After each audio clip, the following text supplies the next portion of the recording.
In this video, I'll guide you through how to find your Airtable Base ID. This is especially useful if you're setting up API connections, integrations, or automation tools that need to talk directly to a specific base in your Airtable account. We're going to keep this simple and clear, and by the end, you'll know exactly where to look and what to copy without having to dig through any complicated settings. First, open your web browser on your computer and go to the Airtable website by typing airtable.com into the address bar and pressing enter. If you're not already signed in, log into your account the way you normally do. Once you're in, you'll see your Airtable workspaces and all of the bases you have access to. Next, open the specific base you want the base ID for. This might be something like a project tracker, a content calendar, a CRM, or any other base you've created or that's been shared with you. Just click on the base so it opens up in full with your tables, views, and records visible.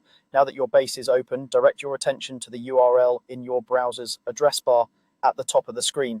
This is where Airtable quietly includes the base ID. It's built right into the link, so you don't need any special tools or settings pages to find it. The base ID is the first string of characters that appears right after airtable.com in that URL. Typically, it starts with the letters app, followed by a series of letters and numbers. For example, if your URL looks something like http://airtable.com, app123 example, that app123 example part is your base ID. The exact characters will be different in your own account, but the position is always the same. It's the first chunk of text immediately following airtable.com/.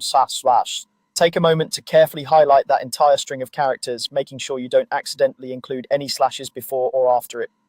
The base ID needs to be copied exactly as it appears, because even one missing or extra character can cause an integration or API call to fail.